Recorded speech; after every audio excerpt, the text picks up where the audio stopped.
13th Mind and Life Dialogue. We started in 1987, and His Holiness the Dalai Lama is the co-founder of the Mind and Life Institute and the honorary chairman, and has participated in all of the Mind and Life Dialogues up until this point.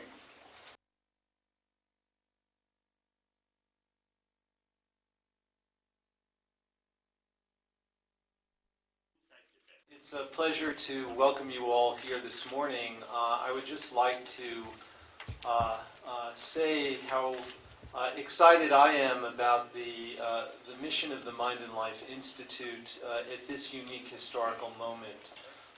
The opportunity to foster a dialogue between contemplative practice and modern science is a really important and unique one, I believe, because neuroscience today is converging on an important theme of neuroplasticity, the idea that the brain can change in response to experience and to training.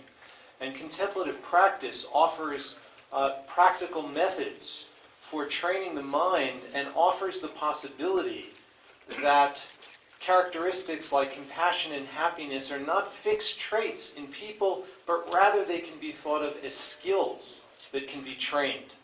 And the contemplative practices offer methods to train those skills, and the modern concept of neuroplasticity gives us a basis for understanding how those methods actually change the brain in beneficial ways that we think may not only foster certain kinds of mental health, but may have beneficial effects on physical health as well. These are all themes that will be explored in detail at this meeting. And so I think you're in for not just an exciting meeting, but one that I believe will be historic in the history of science. The research with lung practitioners actually has a long history in the biobehavioral sciences, the study of experts. These are the Olympic athletes, if you will, of these practices. And it helps to understand what the possible endpoints may be in terms of the cultivation of the mind and the brain. And so that's been extremely beneficial to understand what the nature of these changes are. I hasten to say that even among our control groups who have just been learning to meditate, among some of them we can see significant changes after just several weeks of practice. And so the study of the long-term adepts, I think, is very, very important, but it needs to be placed in an appropriate context and for people to understand that because we see these really quite remarkable changes in certain cases, it doesn't mean that this is inaccessible to the ordinary person who is working in the world. There'll be a session at this meeting that will be devoted to mental health. We have two of the world's experts who study major mental disorder, in this case depression, who have addressed this from both biological as well as cognitive perspectives. And you'll see research, hard-nosed research, which establishes the role of certain kinds of meditation practices in this case, the prevention of relapse in depression. And so I think that it's important that these methods be used judiciously in combination with other treatments that are available. We're still at a very, very early stage in research in this area, and one of the purposes of this meeting is simply to promote more research in this area.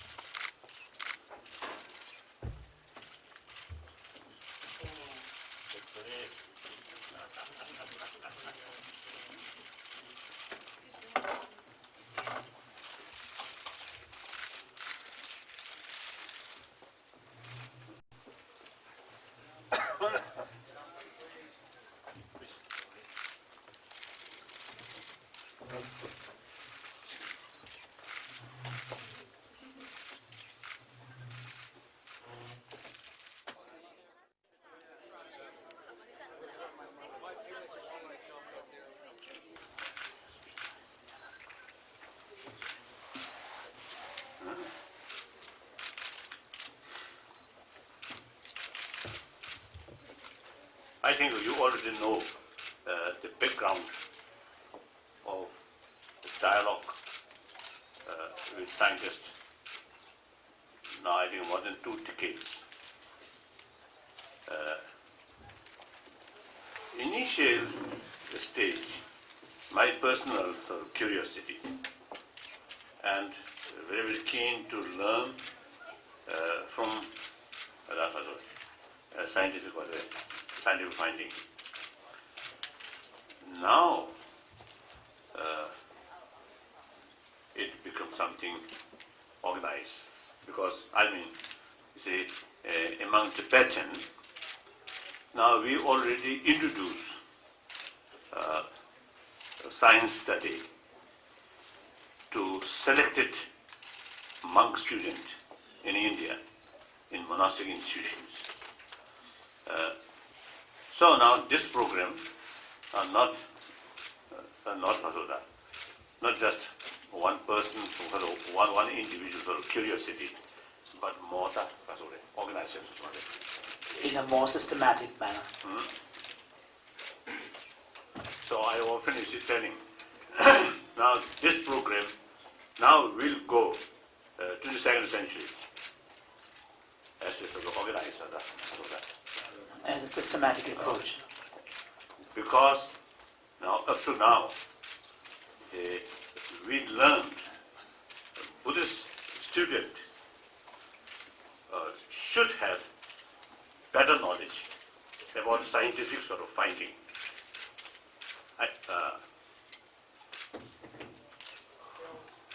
So in any way, you see, so therefore, a religious person whose whole life is spent on spiritual field, a meeting or talk with a group of scientists, a little bit strange. On the other hand, in Tibetan monastic institution, one scientist, great scientist, come to speak, looks a little strange. It's similar. So unless you know the background, so that's my view.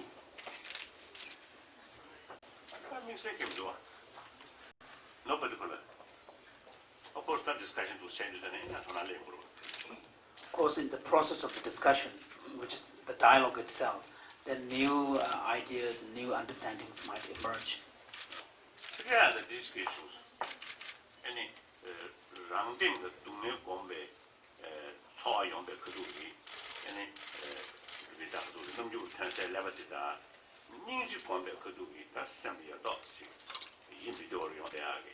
You told Yonse, Levene, Chipure Sector. And then it is in case I was Sergeant Luyam and awesome that it done. So one thing that perhaps I'm looking forward to, or at least hoping, is that at Stanford I had a dialogue with a neuroscientist and psychologist at Stanford University, and one point that emerged which was quite intriguing to me, is that at the brain level, the activation of a particular part of the brain that occurs when you experience pain, emotional pain yourself, it seems to be almost exactly the same location where you experience when you see activity, when you experience empathy, strong empathy towards someone's pain. So that seems to be quite intriguing. I just expressed actually these two feelings. There's some kind of sense of concern. In a sense, there is strength, there is self-confidence, no rule of fear. Then the other one, the sense of concern about one's own well-being.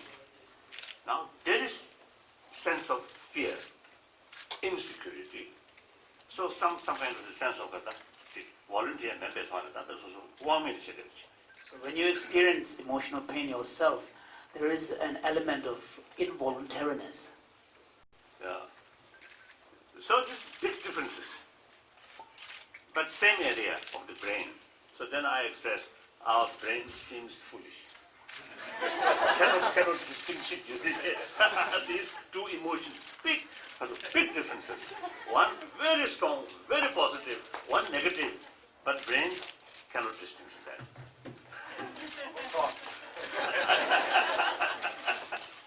Holiness, thank you very much. Thank you all very much. Thank you. Thank you. Please remain in the room while His Holiness departs. We'll all move upstairs. Thank you. Do a quick photo together?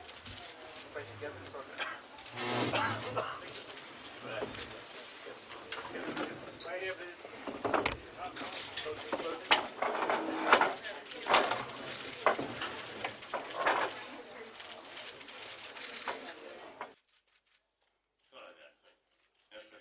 Jason Kane from RNS Religion.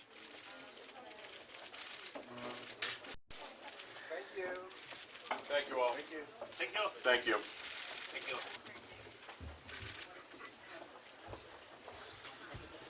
Upstairs in just a moment. Thank you.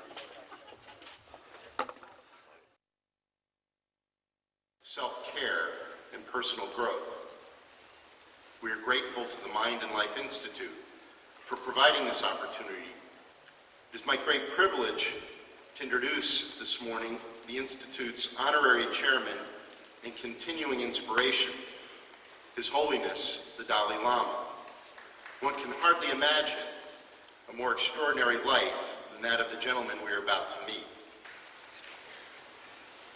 So, at the outset of these 2.5 days of very promising and inspiring dialogue, this morning we're going to reflect about the nature of meditation, its principle of applying it, mindfulness-based meditation to a better well-being, and how meditations can be studied in collaboration with neurosciences. But one of the first questions one may ask ourselves is, why bother meditate? And if so, on what and how? So it comes to the very nature of meditation as a mental training, as a tool of transformation over the long term of our life. So why bother? Maybe are we really living our life in the most optimal way? We may say that mental health is not simply the absence of mental illness. And what we call our normal state of going about our life, what we call the colorful, rich life, full of emotions. And is it really an optimal state, or is it such a widely spread pandemic that we hardly notice it anymore? And we can see through our own experience that the way we engage with the world and with our own way of interpreting the world is often distorted by a way of perceiving things that is not in adequation with the way things are. And often we find ourselves in the pangs of torments from what we call mental toxins, hatred, obsessive desire, arrogance, nagging jealousy. Those are certainly not optimal ways of relating to our own experience and relating to others. We know that we can experience genuine altruistic love and compassion, but could not we do so that this state of mind are more often the way we relate with others? So hence the idea of a long-term transformation to become a better human being for one's own well-being and that of others as well. They come together. So that is precisely the very meaning of meditation, as we'll hear more about today. Meditation is not just sitting and blissing out under a mango tree to have a better day. And of course that might help.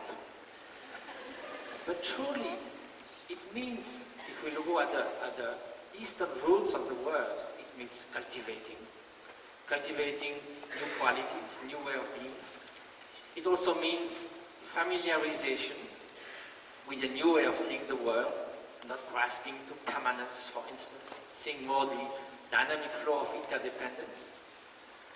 It means familiarization with qualities that we know we have the potential to develop, like unconditional compassion and openness to others, inner peace, It's also familiarization with the very way our mind works. So often, I mean that we are full of thoughts that ceaselessly go through our mind. We hardly notice what's going on. What is behind the screen of thoughts? Can we relate to some kind of basic mindfulness, open presence? So all these constitute meditation. And from the start, the whole Buddhist path has a therapeutic goal. It is to free ourselves and others from suffering.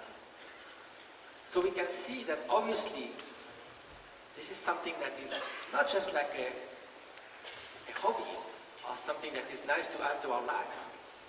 But the inner transformation is something that will determine the quality of every instance we live.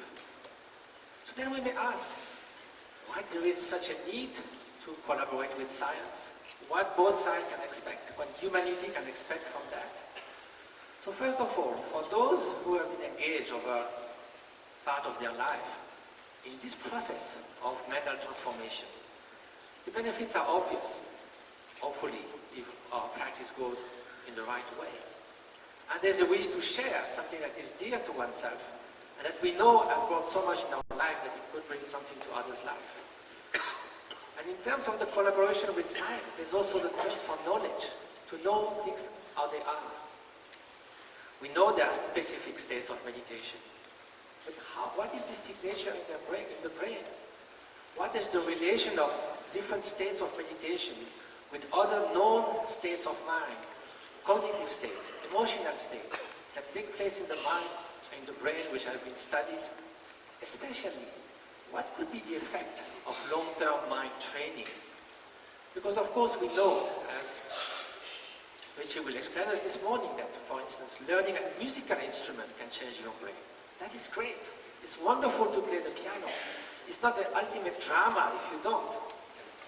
But compassion, attention, vigilance, mindfulness, inner peace, you can see that these are fundamental aspects of the quality of our life. And so the hope is through increasing and deepening our knowledge, both of what really mental training is, how that affects in the short and the long term our brain, our body, our relation to the world and others, how do that eventually be a contribution to humanity? That's, I think, really our common goal. Can we help to bring something in education, in cultivating emotional balance, in a way that, as Isoldes often says, there cannot be outer peace without inner peace. There cannot be outer disarmament of violence and hatred without inner disarmament. If we want to have an harmonious society, it has to begin with oneself. That is what meditation is about. That's what we are going to hear about this morning.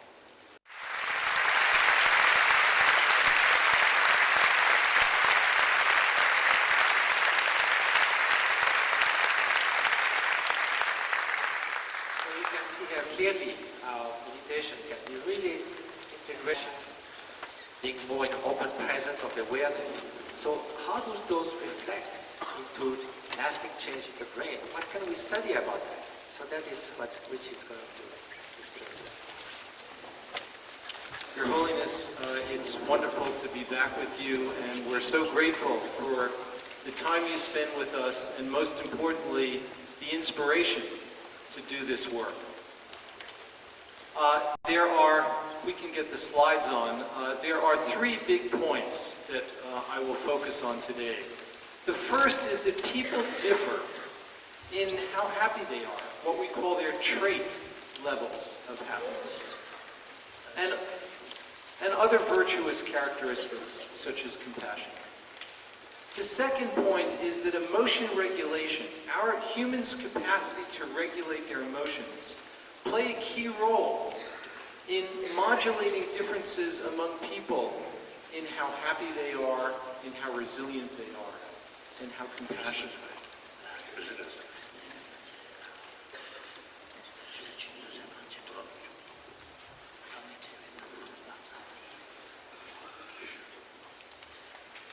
And the third point, which is really the point that is at the intersection of our respective traditions, is that happiness and compassion, we believe, can be regarded as the product of skills that can be enhanced through mental training. Now, most people seem to be poor at predicting what will make them happy.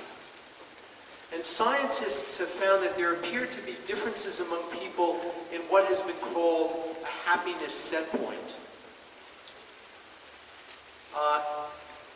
And these differences among individuals are associated with different patterns of brain function and different patterns of peripheral biology.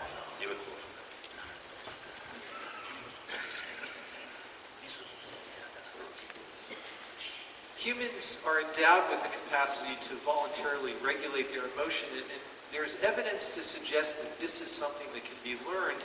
And I'll be emphasizing the importance of mental training and thinking about happiness and compassion, not just as traits, but as skills. And if they are skills, then they imply that the mind and the brain can be transformed in ways that also may affect the body. And this will be the substance of my comments today. So I want to begin by reminding the audience that in addition to being a state and a trait, in our country, happiness is also an unalienable right.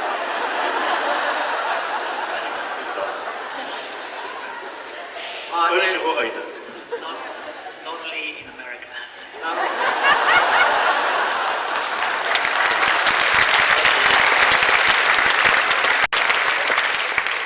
And in fact, that there are many countries that I think take this right more seriously. So, and just to remind everyone, in our Declaration of Independence, we hold these truths to be self-evident. And I won't read all of it, but among these are life, liberty, and the pursuit of happiness. And it's our conviction that as a function of the interactions with you, Your Holiness, that it has underscored the importance of this pursuit and the fact that, in fact, our culture has not taken this sufficiently seriously, but the scientific research, we think, will really be helpful in showing that these skills really can be learned. The first question I'd like to turn to is how malleable is happiness and well-being, and do social and economic conditions modify our levels of happiness? And what do these findings imply about happiness? Now, the next 3 slides I'm going to show are based upon data collected from tens of thousands of people using surveys. And the first question is whether marriage can buy you happiness. And I didn't make up these data, they're real data. And what the data show is that at the point you get married,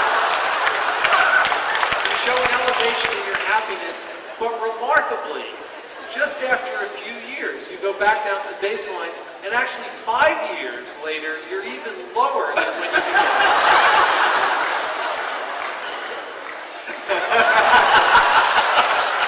I've been happily married for a long time, so it doesn't apply to everybody.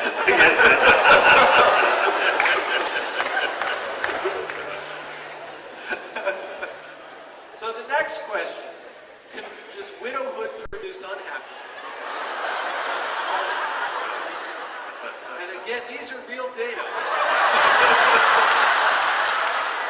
I'm not making this up, this is really true. So when at the time of widowhood, you show a big decline, but remarkably we come back to what appears to be a set point. Now, the third question is a question that our culture is particularly obsessed with. And that is whether money can buy you happiness. And on the next slide, Your Holiness, I show the gross domestic product of the United States over a 50-year period. And look at that in relation to the the percentage of people who report themselves to be very happy.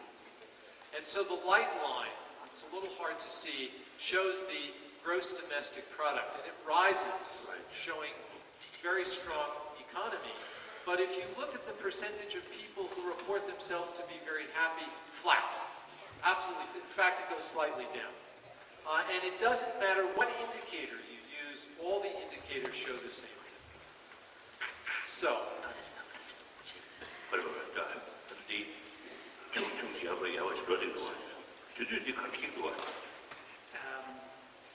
Although the lines seem to be fairly flat, but there are still some zigzags. yes.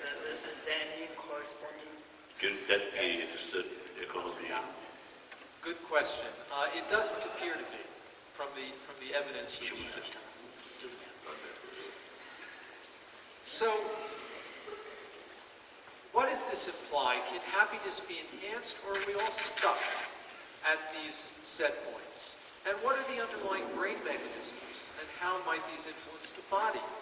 And finally, can we change the brain through mental training, and thereby influence the mind and the body in beneficial ways?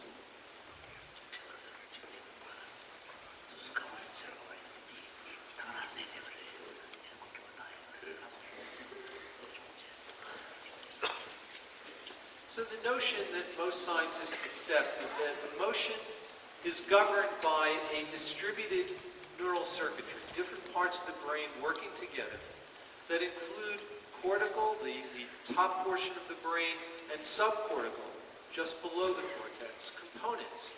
And these circuits of emotion have communication, bidirectional communication with the body, including the autonomic nervous system, the endocrine system, and the immune system.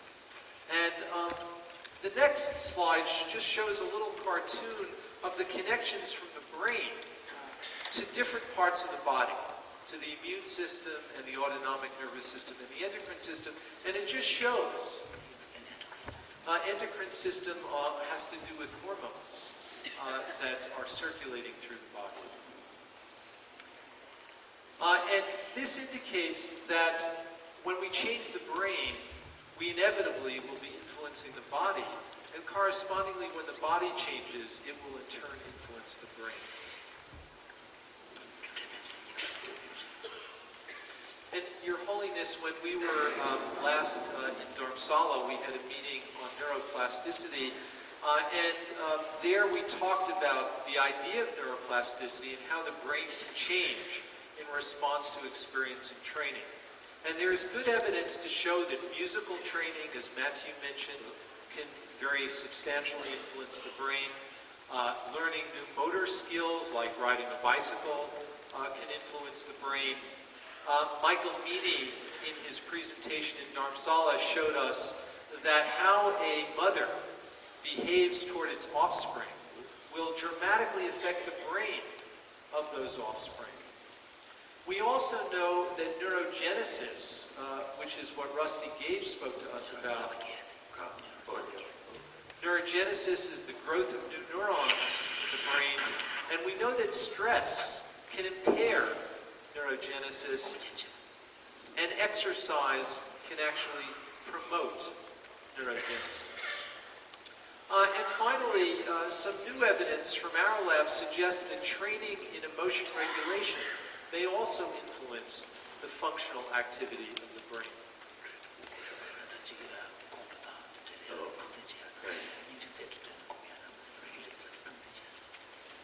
So, to make this very concrete, if we show people this picture and we ask people to have the aspiration that this baby will be healed and will be free from suffering,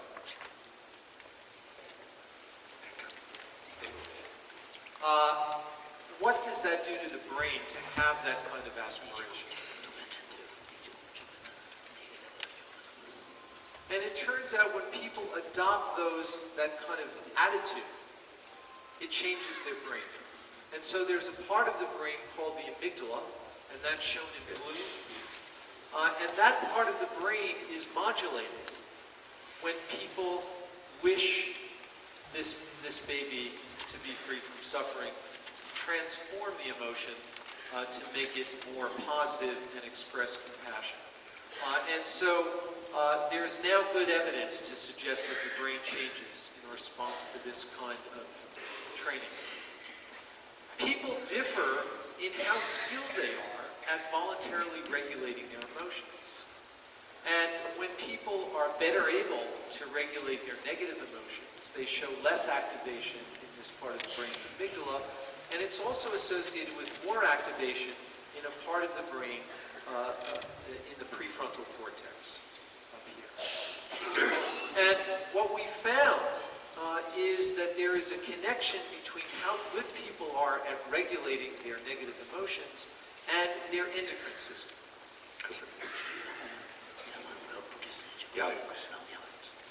So,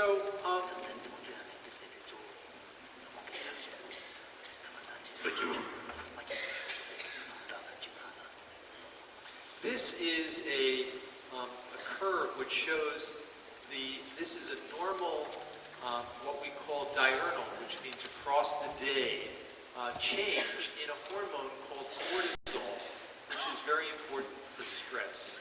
And in the morning, we have elevated levels of cortisol, and it goes down throughout the day, and it's at its lowest point in the evening before we go to bed. Now, this is the average across many individuals. I will now show you what different people look like if we show each person. Many patterns. Some people go all the way down at the end of the day.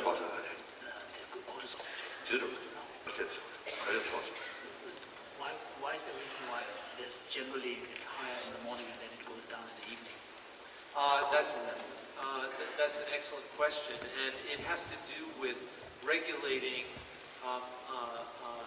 body temperature, regulating other characteristics of our bodies. And so you'll be actually hearing more about that as we go on in this meeting. So that there are certain energetic things in the morning which the elevation in cortisol helps to promote. But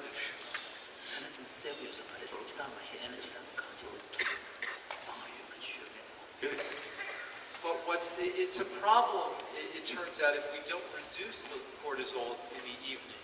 The more we reduce it in the evening, that appears to be associated with better health outcomes. And so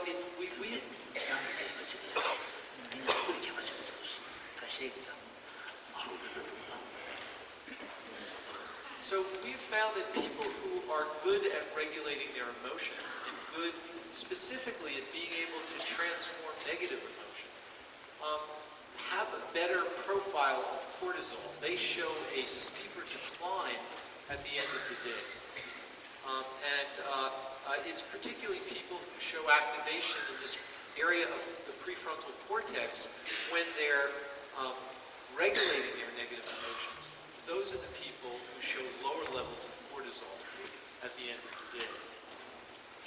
Now, a very general hypothesis is that at least some forms of meditation strengthen the cortical regulatory circuitry in the brain, and that in turn modulates the dynamics of subcortical or limbic emotional reactivity.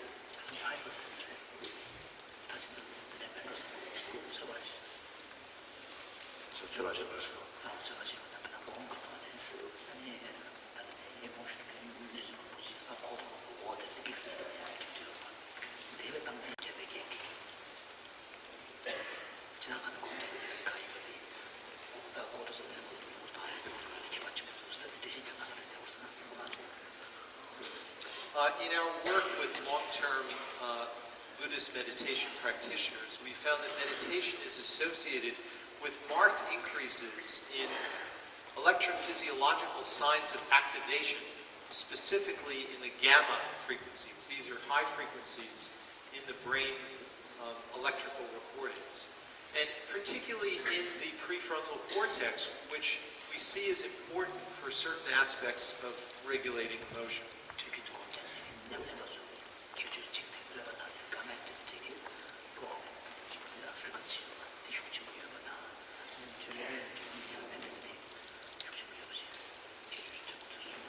And this is consistent with the idea that meditation is not simple relaxation, as has been described by previous speakers.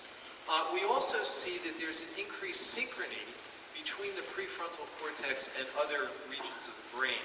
in the long-term practitioners. This is an idea that was pioneered, the idea of synchrony was pioneered by Wolf Singer, who will be speaking this afternoon, and also an idea that was championed by Francisco in his work. So I'd like now to just show you a couple of examples of this.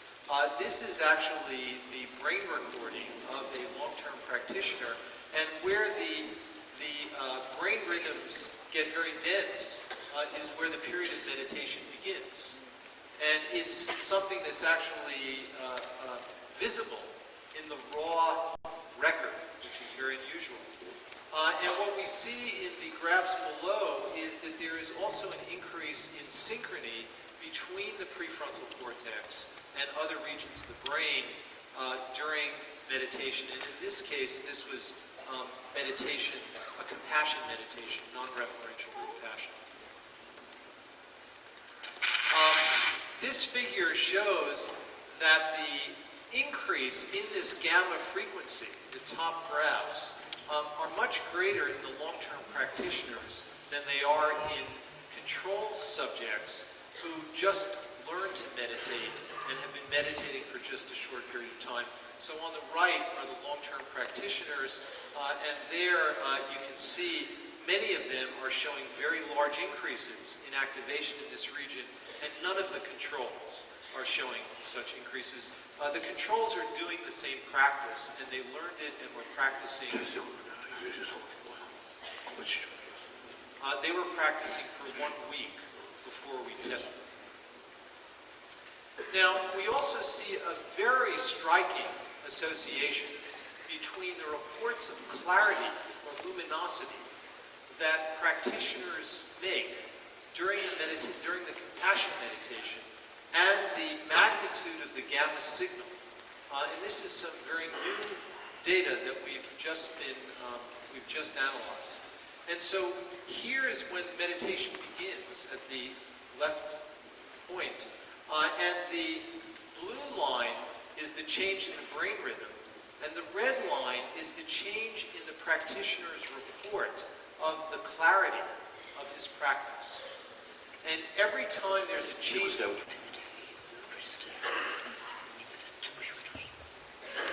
every time there's a change in the subjective experience of clarity, the practitioner will push a button to indicate the level of perceived clarity. And this is...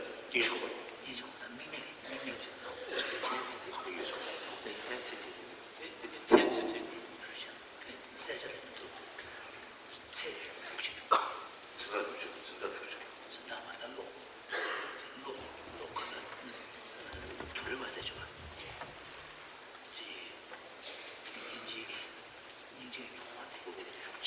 The association with brain signals may actually be stronger because their reports of experience are more refined.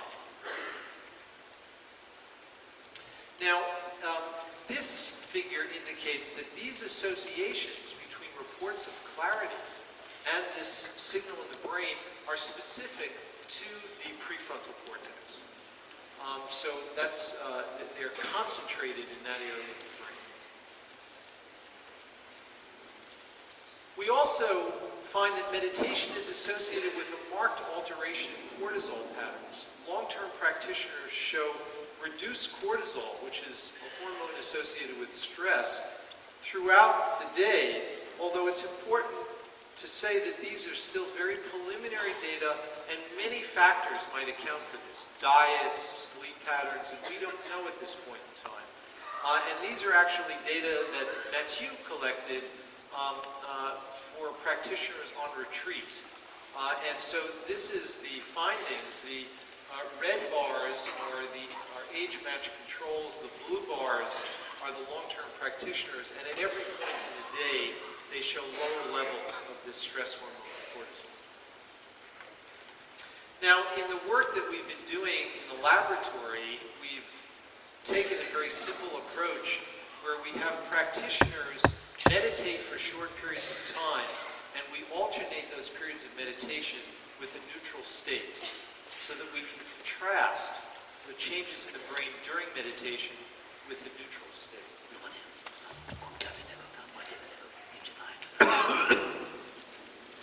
And so far, we have analyzed data on 11 long-term practitioners and 12 age-matched controls.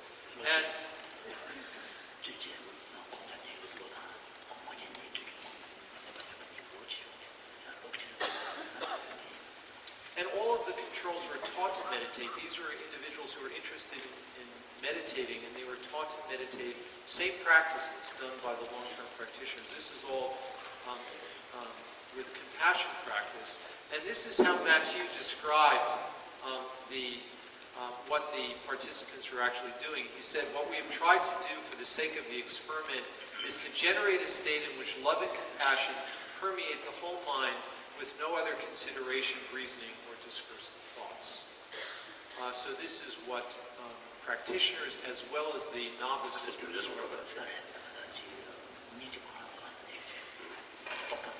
What I'm about to show you is the first data where we used functional magnetic resonance imaging to look at the brain when people are doing this. And there are a few remarkable findings that I wish to highlight. These are some of the many areas of the brain which are more activated during compassion compared to the neutral state. And I'd like to focus in this slide on just three, which I've circled. One, which shows the largest difference, is an area of the brain that we call the striatum, and it has to do with motor activity. And this initially was very surprising to us, but in speaking with the practitioners, one of the understandings that emerged is that the compassion meditation may be training practitioners to be utterly prepared to act when suffering is encountered. It's a kind of state of heightened preparation. And so it's fascinating that the motor areas are activated. We also see changes in areas of the prefrontal cortex and also a part of the brain called the insula, which is very important for emotion and for monitoring the body. Now, in terms of the prefrontal cortex, we find that compassion meditation recruits activation in a part of the prefrontal cortex which we previously found to be associated with positive emotion, the left prefrontal cortex. And in this slide, the right side of the brain images is the left side of the brain. This is the way radiologists typically show these slides. So this is the left side of the brain. And it shows that the practitioners are showing more activation in these areas of the left prefrontal cortex compared to the age-matched controls when they are producing compassion.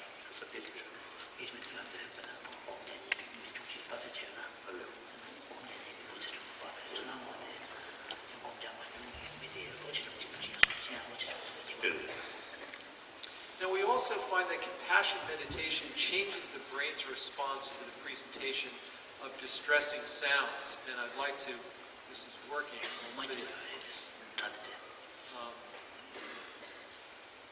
not working, it's okay. We present a woman screaming just for a couple of seconds.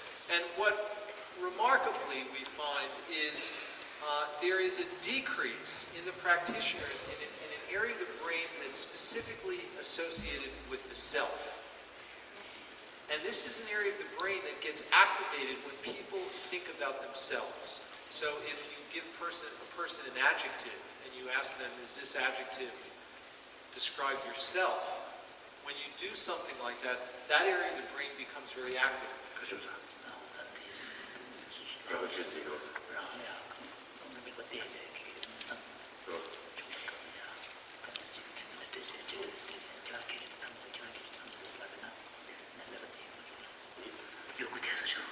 on the left side, right side? This is right in the middle. Right in the middle. Yeah, but it's an area of the brain that's specifically associated with the self, and this is deactivated when people are generating compassion, very much a selfless state. So the last question that I'd like to turn to are whether these differences that we've seen, whether they're actually results of training. Or a skeptic might say, well, maybe these adepts, these long-term practitioners, maybe they were that way to start with. How do we know? In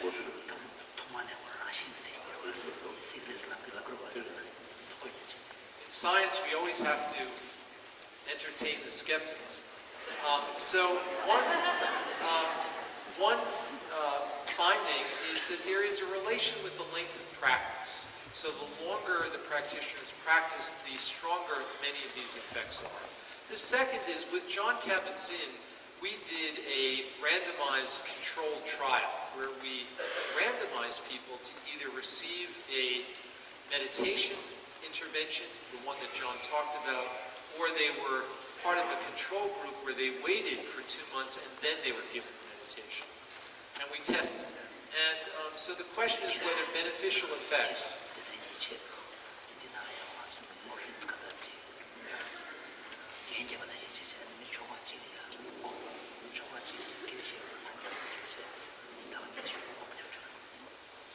So the question is whether beneficial effects can be achieved with this kind of short-term training. And we find in the brain that there is an increase in left prefrontal activity. Higher numbers on this index mean more left prefrontal activity, and the purple line are the meditators. And they're showing an increase in left prefrontal activity. The control group actually goes slightly in the other direction. We also gave these people a flu shot, an ordinary vaccine. And we looked at the antibody titers mounted in response to the vaccine to give us an idea of the extent to which their immune systems were functioning well. And you can see here in red is the meditation group. The meditation group actually showed a bigger increase in antibody titers mounted in response to the vaccine compared to the control. So let me summarize.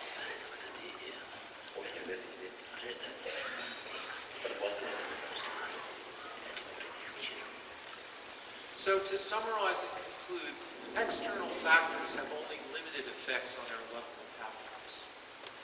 People differ in their emotional dispositions, or we've called these affective or emotional styles.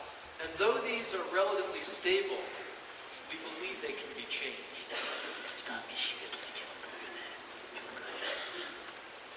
Profiles of brain function associated with these positive emotional traits are also associated with downstream effects on the endocrine system, the hormones, and the immune system that might promote physical health and certain kinds of physical health as well. And finally, meditation has demonstrable effects on the brain, and it may represent one of the few ways in which purely mental training has been demonstrated to have robust impact on brain function. I'd like to close with a quote from Albert Einstein, who said, "A human being is part of a whole, called by us the universe, a part limited in time and space. He experiences himself, his thoughts and feelings, as something separated from the rest, a kind of optical delusion of his consciousness. This delusion is a kind of prison for us, restricting us to our personal desires and to affection for a very few persons nearest us. Our task must be to free ourselves from this prison by widening our circles of compassion, to embrace all living creatures and the whole of nature in its beauty." And I'd like to just express my deep bow of gratitude to Francisco and also to Antoine Lutz, who is in this picture of his lab. Antoine is in the audience. Antoine, you should stand because you have been so directly responsible for so much of this work. It's Antoine. There's Antoine.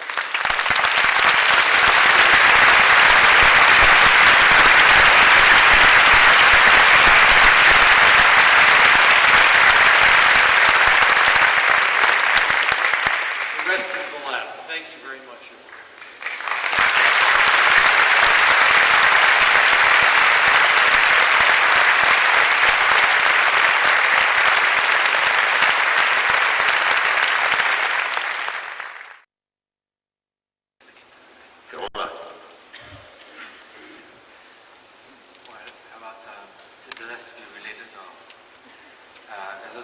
points related to our meetings.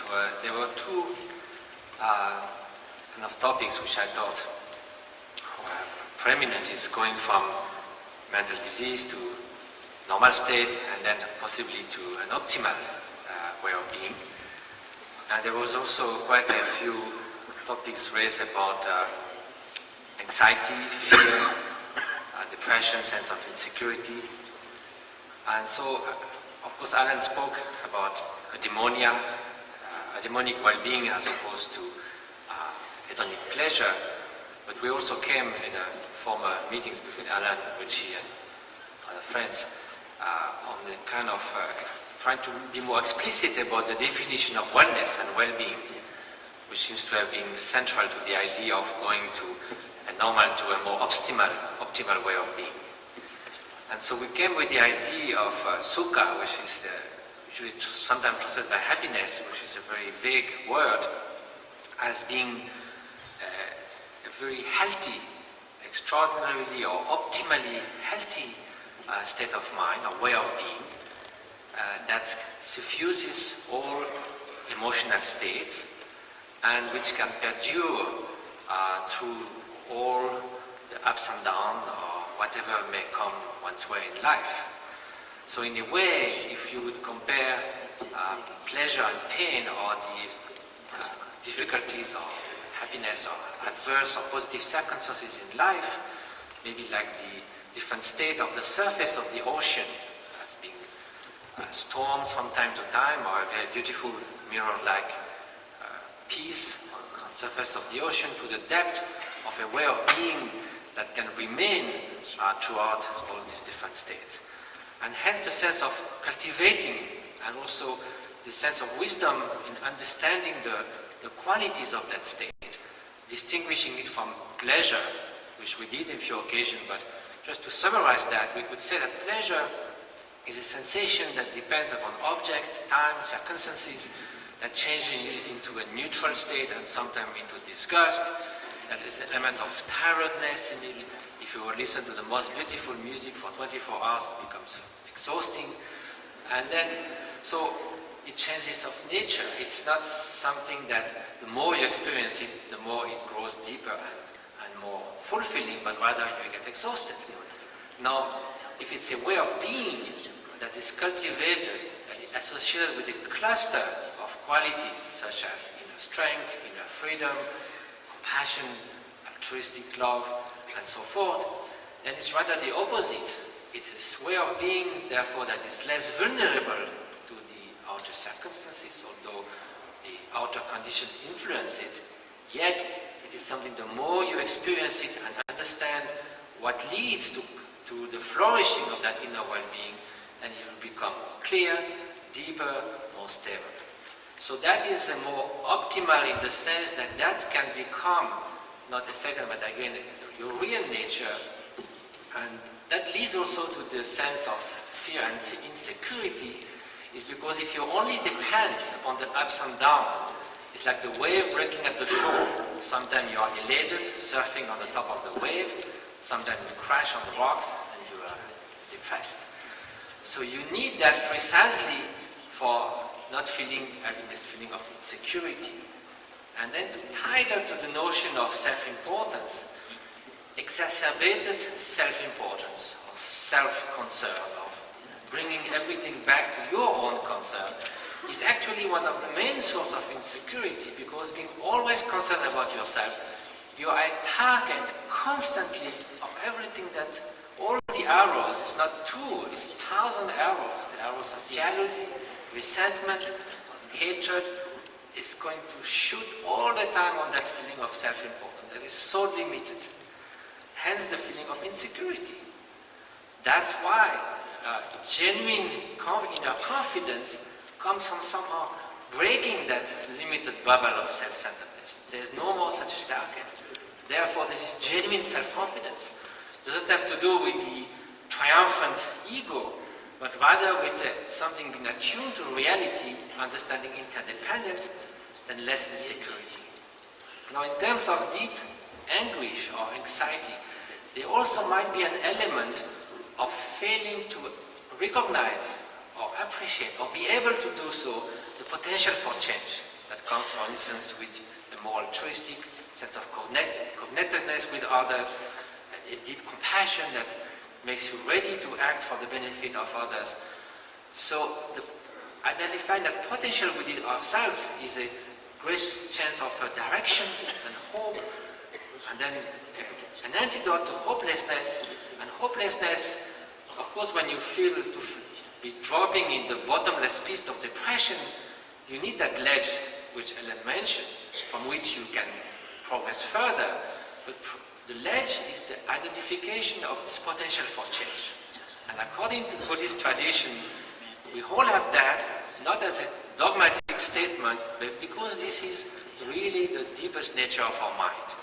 We give the example of the nugget of gold that is unchanged even if it's in the mud, or the sun behind the clouds that's always be rediscovered if you blow up the clouds.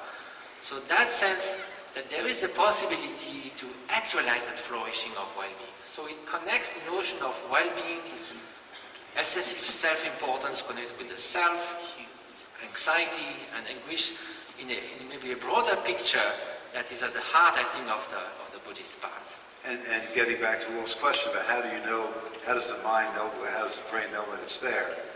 I presume that you're saying there's an internal, you were speaking about an internal sense of suddenly clearing the clouds and having that sense that you actually have arrived or are arriving at those places. Of course, nothing is sudden. I mean, the real test is just like the arm of a clock. You don't see it moving if you stare at it, but after some time. It's in a different place. So hence the notion of skill and cultivation. If you don't see after months or years of practice that somehow your hostility, jealousy and so forth has not decreased, it's better do something else, go to the beach.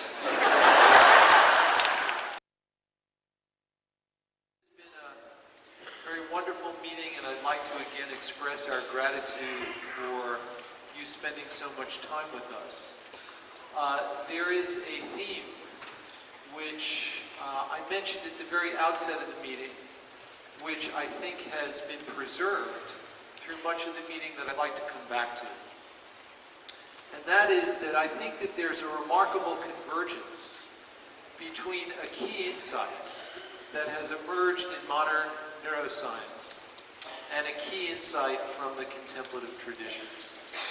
And that is that virtuous qualities of the human mind can be regarded as skills which can be cultivated. And the fact of brain plasticity provides for us a foundation for understanding how the cultivation of these qualities may be supported by the brain and how the brain may change in response to these practices. When I have gone out, Your Holiness, and talked about this work, which I have now very freely done since I met you more than 10 years ago, and you've been an inspiration to do that, what I find is that there is an increased receptivity to these ideas, and that the scientific research is beginning to play a role in increasing the acceptance of this idea that we're not stuck where we are. We're not stuck at our set points, but rather that the mind can really be transformed. I envision a time when in school children in the United States and other Western cultures are required to attend what's called PE. It stands for physical education. Wouldn't it be wonderful if they also attend a class called ME, for mental education?